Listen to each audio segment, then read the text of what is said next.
Lok Sabha election പടിവാതിൽക്കൽ എത്തി നിൽക്കുമ്പോൾ എല്ലാ രാഷ്ട്രീയ പാർട്ടികളുടെയും ജനങ്ങളുടെയും ചർച്ച ശബരിമല വിഷയം തന്നെയാണ്.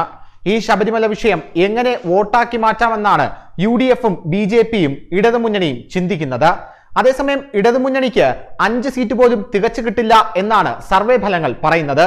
ഈ സാഹചര്യത്തിൽ ശബരിമല വിഷയവും വനിതാ മതിലും ഉയർത്തിക്കാട്ടി ന്യൂനപക്ഷ പിന്നോക്ക വിഭാഗങ്ങളുടെ വോട്ട് നേടാനുള്ള തന്ത്രങ്ങൾ മെനയുകയാണ് ഇടതുപക്ഷം. സംസ്ഥാനത്ത് ശബരിമല വിഷയം കത്തി നിൽക്കുമ്പോൾ പടിവാതിൽക്കൽ എത്തി നിൽക്കുന്ന ലോക്സഭാ തിരഞ്ഞെടുപ്പിന്റെ മുന്നൊരുക്കങ്ങൾ രാഷ്ട്രീയ പാർട്ടികൾ തുടങ്ങിക്കഴിഞ്ഞു. ശബരിമല വിഷയം തിരഞ്ഞെടുപ്പിലെ പ്രധാന വിഷയമായി ഉയർന്നു വരുമ്പോൾ അത് എങ്ങനെ തങ്ങൾക്ക് അനുകൂലമാക്കി മാറ്റാമെന്ന തന്ത്രങ്ങൾ ഇടതു വലതു മുന്നണികളും BJPയും ആവിഷ്കരിക്കുന്നുണ്ട്. ഓരോ മണ്ഡലത്തിലും മികച്ച സ്ഥാനാർത്ഥികളെ കണ്ടെത്താനുള്ള അണിയറ നീക്കങ്ങളും മുന്നണികൾ സജീവമാക്കി. ലോക്സഭാ തിരഞ്ഞെടുപ്പിൽ ഇടതുമുന്നണിക്ക് കേരളമാണ് തുറുപ്പുചീട്ട്. പശ്ചിമ ബംഗാളിലും ത്രിപുരയിലും വലിയ പ്രതീക്ഷയില്ല.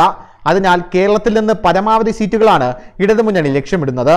നവോത്ഥാന മൂല്യങ്ങൾ സംരക്ഷിക്കുക എന്ന ലക്ഷ്യവുമായി സംഘടിപ്പിച്ച വനിതാ മതിലും ശബരിമലയിൽ യുവതീ പ്രവേശന വിഷയത്തിൽ സ്വീകരിച്ച നിലപാടും ഉയർത്തിക്കാട്ടിയാകും ഇടതുമുന്നണി തിരഞ്ഞെടുപ്പിലേക്ക് നീങ്ങുന്നത്. UDFിനെ നേരിടുക എന്നതിനൊപ്പം ശബരിമല വിഷയത്തിൽ പ്രത്യക്ഷ സമരത്തിലുള്ള BJPയെയും തളയ്ക്കുക എന്ന തന്ത്രമായിരിക്കും തിരഞ്ഞെടുപ്പിൽ ഇടതുമുന്നണി സ്വീകരിക്കുക. ചെങ്ങന്നൂർ ഉപതെരഞ്ഞെടുപ്പിലേതുപോലെ ക്രിസ്ത്യൻ ന്യൂനപക്ഷ വോട്ട് സമാഹരിക്കാൻ ഇടതുപക്ഷം കാര്യമായ ശ്രമം നടത്തുന്നുണ്ട്. ഭൂരിപക്ഷ സമുദായത്തിലെ വോട്ടുകൾ ചോരാതെ പരമാവധി സമാഹരിക്കാനുള്ള ശ്രമവും നടത്തും. മുസ്ലിം മതവിഭാഗത്തിൽപ്പെട്ട സ്വതന്ത്രരെ രംഗത്തിറക്കി നിയമസഭാ തെരഞ്ഞെടുപ്പിൽ കാര്യമായ ന്യൂനപക്ഷ വോട്ട് നേടാൻ CPMനും ഇടതുപക്ഷത്തിനും കഴിഞ്ഞിരുന്നു. ലോക്സഭാ തെരഞ്ഞെടുപ്പിലും ചില സീറ്റുകളിൽ ആ തന്ത്രം പ്രയോഗിച്ചേക്കാം. ശബരിമല വിഷയത്തിൽ BJPക്ക് നേട്ടമുണ്ടാക്കി കൊടുക്കാനുള്ള നീക്കമാണ് ഇടതുമുന്നണി നടത്തുന്നതെന്നാണ് UDFിന്റെ പ്രധാന ആക്ഷേപം.